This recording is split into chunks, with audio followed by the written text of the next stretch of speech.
You've heard this story before, a woman driven by ambition, accused of betrayal, of stealing her sister's dream and deceiving her own family, only to watch everything collapse. A boardroom victory, a penthouse view, a triumphant smile, until a single call unravels it all. Flashing cameras, a courthouse exit, and a headline that seals her fate. From visionary to villain, the fall no one saw coming. Sounds like a movie, doesn't it? But this isn't fiction. And I'm not the villain you think I am. I'm here to reveal what really happened. And the reality is, this tale isn't as straightforward as it appears. You might despise me. I understand why. Life divides people into two categories, those who dream and those who act. I've never had tolerance for individuals who merely fantasize but lack the courage to pursue their aspirations. They're the ones occupying coffee shop corners, drafting elaborate schemes, waiting for the world to recognize their genius. But reality operates differently. Success belongs to those who combine cunning, intelligence, and swift action. This lesson came to me early in life. Can you imagine growing up in an environment where affection must be earned? Where accomplishments aren't celebrated but considered mere obligations to fulfill? I was the high-achieving sibling, career-focused, future-secured. My sister Natalie was quite different. She was the sheltered one, the favorite, perpetually absorbed in her fantasies of achieving something significant. Yet she failed to grasp that greatness requires more than dreams. It demands decisive action. So I acted. If Natalie truly possessed the capability to protect her vision, how could I have appropriated it? That evening remains crystal clear in my memory, a typical family gathering when Natalie enthusiastically shared her concept. An idea so brilliant it left me astounded. While others were still contemplating her words, I had already envisioned the future, a revolutionary nutrition tech venture, a market-disrupting opportunity. Something only a genuine entrepreneur could transform into reality. Natalie might perceive it as betrayal. But had I not seized the opportunity, someone else inevitably would have. I can recall that evening with perfect clarity. Not due to my mother's signature casserole or the pointless exchange between my father and Natalie about some article he'd discovered on social media. But because the instant Natalie began speaking, I recognized I was witnessing the greatest opportunity I'd ever encounter. I've been contemplating this extensively. Her voice quivered, betraying her insecurity, as if someone might snatch her concept away. I suppressed an emerging smile. True innovators with genuinely valuable ideas never show such hesitation in sharing them. They understand that even if others hear their concept, no one can implement it as effectively as they can. But Natalie? Her naivety was painfully apparent. She launched into an enthusiastic description of an artificial intelligence-driven meal planning application, NutriTech, as she dubbed it. I maintained a facade of interest, my gaze fixed on the burgundy liquid in my glass, offering occasional nods. Meanwhile, my mind was busy performing rapid calculations. Customized meal planning? Brilliant in its simplicity. An enormous untapped market. My years in marketing had taught me to instantly recognize promising ventures when they materialized. And this wasn't just another fleeting fantasy like the countless startup ideas Natalie had previously shared. This is a golden opportunity. The sole issue? Natalie lacked the capability to transform this vision into reality. I surveyed the dinner table. My father's disapproving head shake and pursed lips indicated his desire to terminate the discussion swiftly. He'd never considered Natalie's innovations worthy of attention. In his view, if something couldn't guarantee steady income, benefits, or retirement security, it was worthless. My mother maintained her usual supportive demeanor, though her eyes betrayed underlying skepticism. I deliberately set my wine glass on the table. "That's fascinating," I remarked, drawing everyone's attention. Natalie appeared startled, clearly unprepared for any positive response. This was my chance to establish credibility. "I genuinely believe this concept has merit. Have you developed any implementation strategies?" I asked, tilting my head slightly and offering an encouraging smile. Natalie's face brightened instantly. She produced a substantial collection of documents, market analysis, business strategy, and a rudimentary algorithm developed with assistance from a programmer friend. I examined the papers, feigning thorough analysis. Each statistic, every diagram confirmed this idea's explosive potential if properly executed. But therein lay the critical flaw. Natalie lacked the expertise for successful implementation. With an investment of approximately $200,000, Natalie announced, her voice brimming with optimism, I could assemble a development team, implement effective marketing strategies, and introduce NutriTech to consumers. I stifled a laugh. $200,000? Was she truly naive enough to believe investors would be convinced by mere enthusiasm and colorful presentations? My father nearly choked on his wine, his eyes widening at the figure. $200,000. He scoffed dismissively. Natalie, have you lost touch with reality? I observed Natalie's reaction, her shoulders tensing, cheeks flushing crimson. In that instant, I knew with certainty this venture would never materialize under her leadership. Protection of her interests had always been her weakness. During our childhood, she relinquished her new bicycle without resistance when I persuaded our parents that I was more responsible. Later, she surrendered her cherished Nancy Drew collection simply because I claimed to have superior literary appreciation. Now, history was repeating itself as she unknowingly prepared to hand over everything once again. Would you like some assistance? I offered softly, studying her expression. Natalie's eyes lit up instantly. You really think you could help? I pulled the documents closer, embodying the role of a caring elder sister while nodding. Absolutely. I could help refine your business strategy, perhaps even introduce you to investors in my network. You'd do that for me? Her voice quivered with hope. I covered her hand with mine, offering a reassuring squeeze. Of course. That's what sisters are for. And just like that, I gained control of everything. Natalie willingly shared everything, her market analysis, algorithmic framework, financial forecasts, even her meticulously compiled list of prospective clients. Within a week, I had transformed everything into a new entity, no longer NutriTech, but TechBite. 2 weeks were sufficient to capture investor interest, individuals who would dismiss Natalie's dreamy approach but eagerly back an experienced marketing professional like myself. Within a month, I had secured $500,000, double Natalie's target, from our parents' retirement savings. The conversation between my father and his financial advisor remains vivid in my memory. She understands the business, he declared confidently. Elizabeth has proven herself in marketing. If anyone can realize this concept, it's her, not that impractical dreamer. Natalie remained oblivious to these developments. She still viewed me as her supportive sister. She continued waiting for promised investor introductions, believing I was leveraging my connections to benefit NutriTech. She was unaware that NutriTech had ceased to exist weeks ago. Meanwhile, TechBite was emerging as one of America's fastest-growing nutrition technology ventures. Some might label my actions as betrayal. But in truth, I accomplished what Natalie lacked the resolve to achieve. I transformed the dream into reality. Natalie remained unaware that while she frittered away time in coffee shops, surrounded by disorganized notes, and engaging in meaningless discussions about NutriTech's future, I had already set everything in motion. TechBite materialized the moment I grasped her business proposal in my hands. I didn't merely adopt the concept, I enhanced it, elevated it, transformed it into something that would genuinely captivate the world's attention. While Natalie excelled at research and algorithm development, she lacked the essential skills to market a product effectively. She failed to grasp that success isn't determined by who conceives the initial idea, but rather who successfully introduces it to the marketplace. And in that arena, I reigned supreme. The initial fortnight was dedicated to polishing the business strategy. I transformed the brand from NutriTech to TechBite, a name that resonated with innovation, modernity, and technological advancement.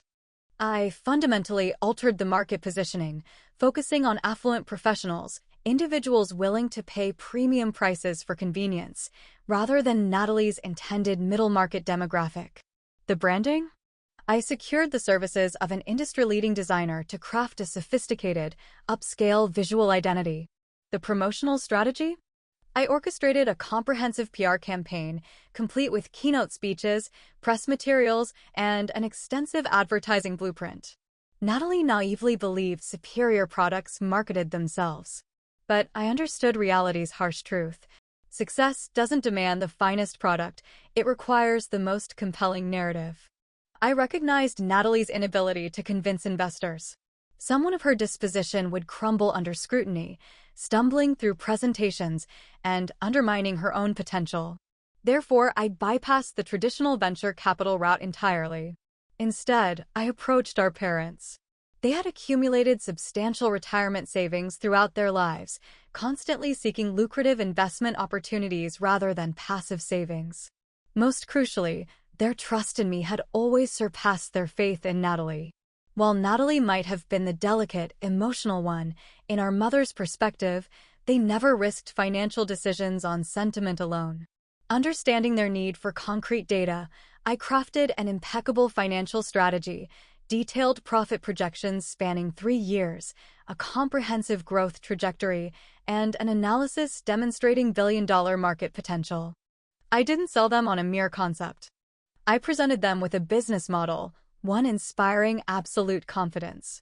We gathered in my parents' living room, bathed in the warm illumination of overhead lighting against the oak table. I delivered each point with precision and patience, ensuring complete comprehension. I elaborated on the meal prep industry's expansion, increasing market demand, and how TechBite would revolutionize the sector beyond simple meal delivery. My father studied the proposal intently, silently contemplating while rotating his wine glass. "What's your initial capital requirement?" he finally inquired.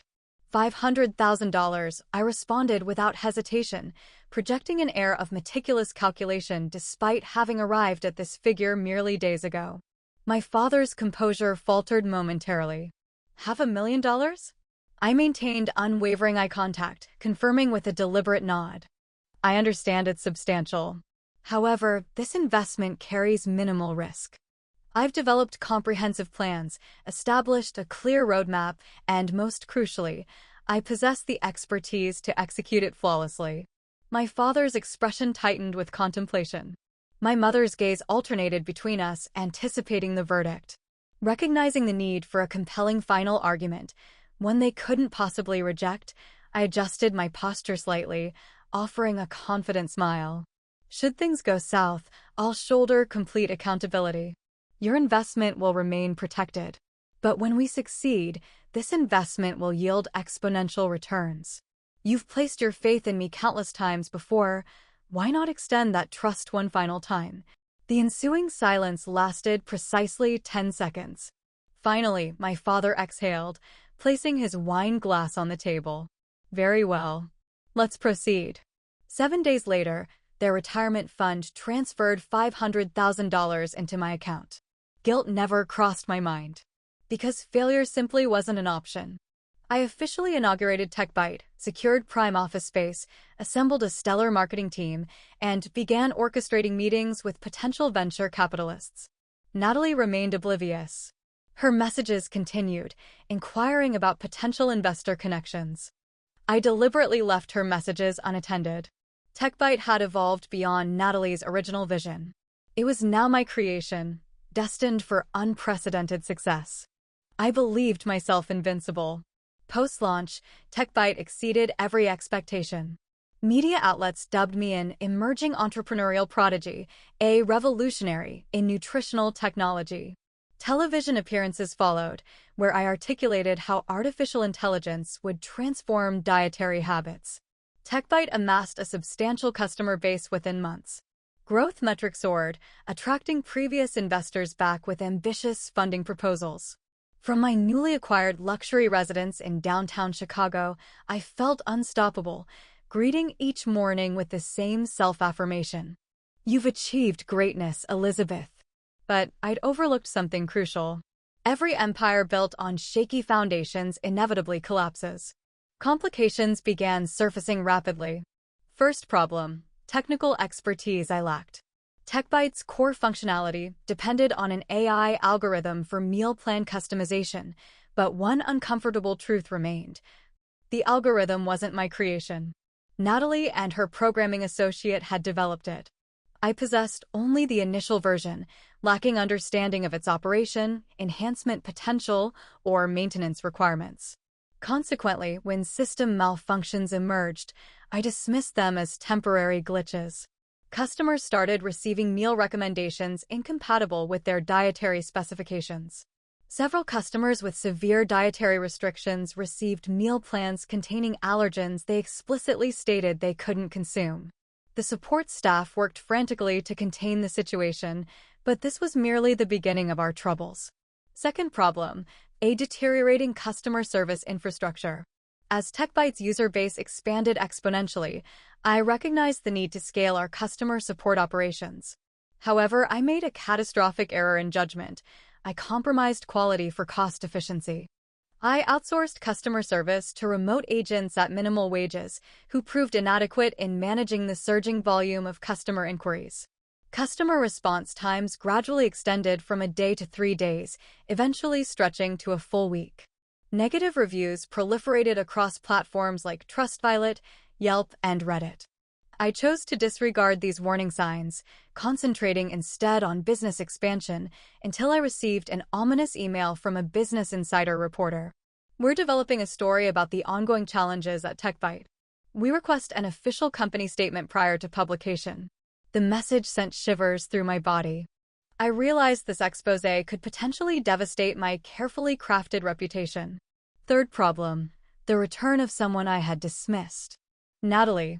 She had been conspicuously absent since I transformed NutriTech into TechByte over a year ago.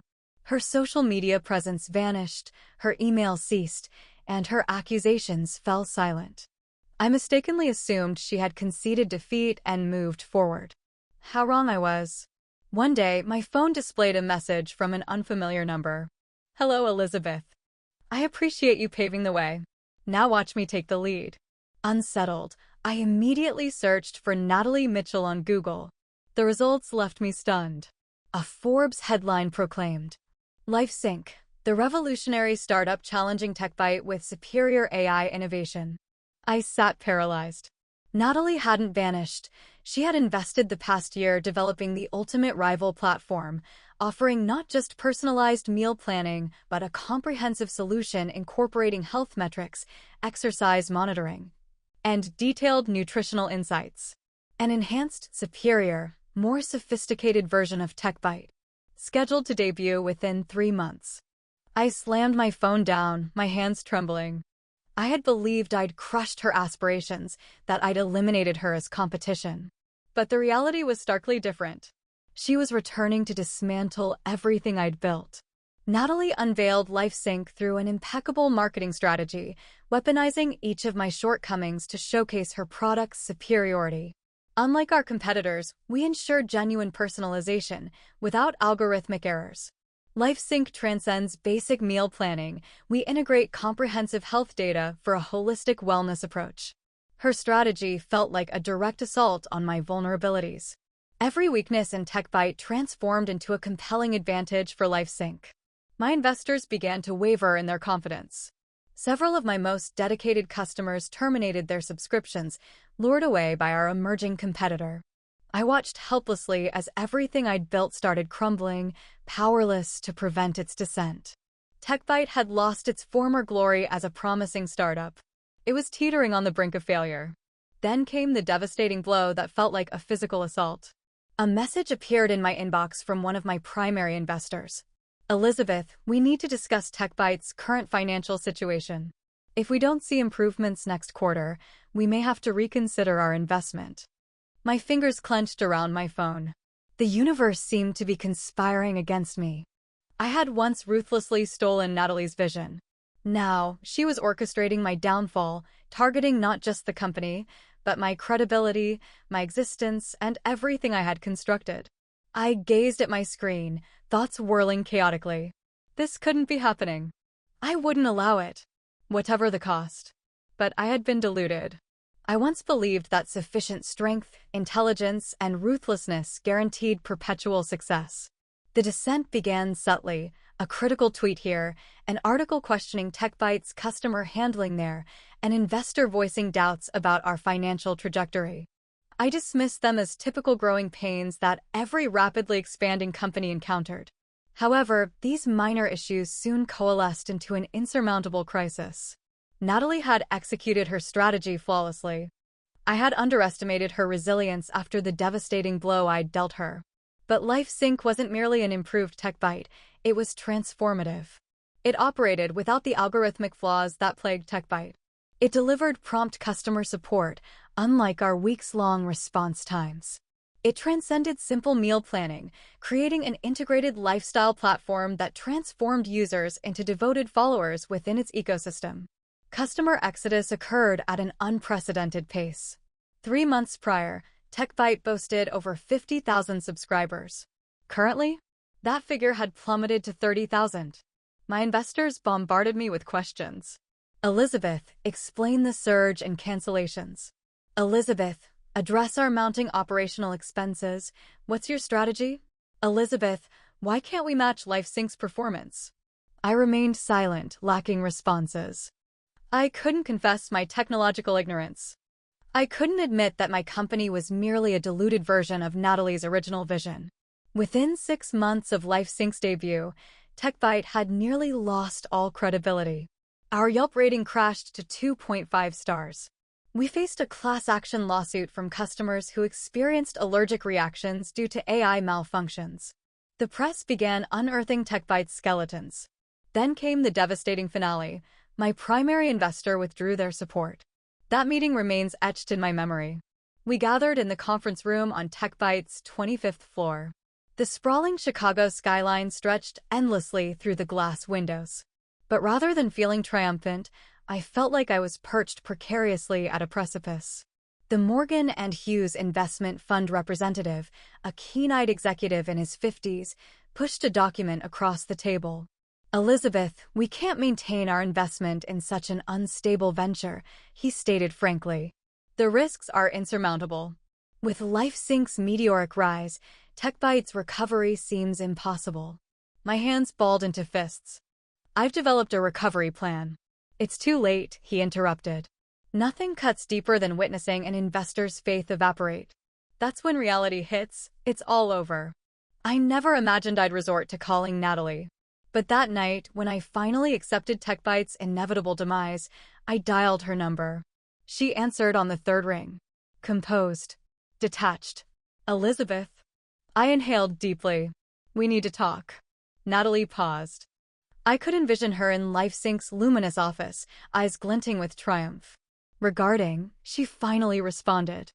I despised uttering these words, but alternatives had vanished. I need your assistance. After a lengthy silence, Natalie released a cold, merciless laugh. Assist you, she echoed. Like you assisted me? I shut my eyes. Natalie, please. You're the only one who can rescue this company. Your technical expertise is unmatched. If we collaborate. No. I stiffened. What? No, she reiterated firmly. You had your opportunity, Elizabeth. You chose betrayal. Natalie, you don't grasp. No, you don't grasp it, she interjected. I owe you nothing. You created this disaster, now face the consequences. I attempted to respond, but the line went dead. Natalie had terminated the call. 14 days later, TechBite filed for bankruptcy. I lost everything. My parents? They were crushed when their retirement savings disappeared.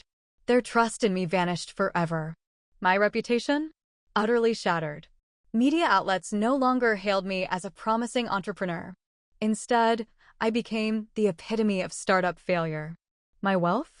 The luxurious penthouse apartment I had once flaunted had to be liquidated to settle mounting debts. I plummeted from my pedestal in ways I never thought possible. Several months later, desperation drove me back to my childhood home. My mother stood in the doorframe, her eyes swimming with a mixture of pain and disappointment. Elizabeth. My voice cracked as I spoke. I've lost everything, Mom. I need your help. My father appeared behind her, his expression hardened like stone. We have nothing more to give you, he stated, his words brittle and cold. I felt tears streaming down my face. Please, just one more chance. I can start over, I can. No, Elizabeth, my mother cut in, her voice quavering. We invested everything in you once, and we lost it all. The door shut firmly in my face. For the first time in my existence, I was left with nothing. No family ties. No business empire. No standing in society. Just an overwhelming void and the crushing realization that, ultimately, I had been my own worst enemy. When you're riding high, people might despise you, covet your success, or curse your name. But they can't dismiss you. I spent my entire life convinced that if I was clever enough, cutthroat enough, quick enough, I would never find myself cornered. Yet here I sit, in a dilapidated apartment on Chicago's periphery, powering up an aging laptop, scanning through articles that now label me as a cautionary tale of hubris in the startup ecosystem. TechBite has crumbled. And with it, everything I valued disappeared. After TechBite's bankruptcy declaration, I was forced to abandon downtown Chicago. The luxury apartment? Sold at a massive loss to cover debts. The car? Seized by creditors. My reputation? Utterly decimated. I used to command attention at startup summits. Academic institutions would reach out, eager for me to share my success story. Now, the name Elizabeth Mitchell has become taboo in business circles. Even more devastating was the loss of my family. Returning home became impossible after that night they barred me entry. I had stripped them of everything, their entire retirement fund, vanished because of my failures. I couldn't fault them. They had placed their faith in me, and I had left them destitute. Try as I might, I couldn't escape Natalie Mitchell's looming shadow. While I hit rock bottom, LifeSync soared to unprecedented heights. It was acclaimed as the future of personalized health. Within 12 months, it expanded its presence to 5 major U.S. metropolitan areas. Natalie graced Forbes' cover with the headline proclaiming, "The woman who changed the way we eat." I once believed I was the victor. But ultimately, Natalie proved to be the true master of this ruthless game. She didn't merely dismantle TechBite, she shattered my spirit in ways I never imagined possible. And what stings the most? She accomplished it without lifting a finger. I orchestrated my own downfall. One night, while mindlessly scanning through startup headlines, a notification appeared in my inbox. From Natalie Mitchell.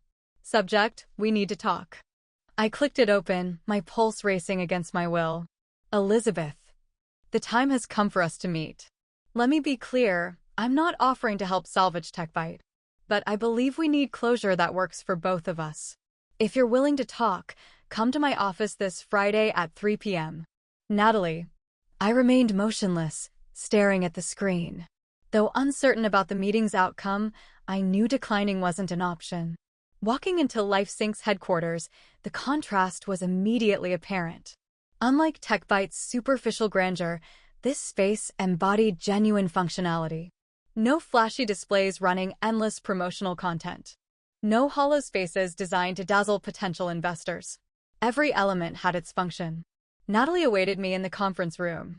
Gone was the innocent younger sister I once knew. Before me sat a poised, astute businesswoman in complete command. I settled into a chair, struggling to maintain composure. "What's this about?" Natalie observed me silently before placing a dossier on the table. "What went through your mind when you did it?" Her tone was measured, neither accusatory nor triumphant. My eyes fell to the dossier containing proof of TechBite's collapse, system failures, operational breakdowns, correspondence with my investors. "Did you honestly believe you could steal everything from me without consequences?" Natalie pressed. I struggled to speak. I had no alternative. "Wrong," Natalie countered. "You had options. You chose betrayal." My hands trembled. "What do you want from me?" Natalie exhaled deeply. "Nothing. You've already destroyed yourself." Her words cut deeper than any retribution could have.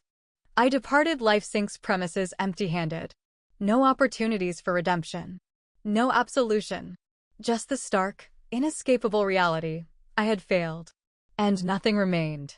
I abandoned all thoughts of launching another venture. My self-confidence had evaporated completely.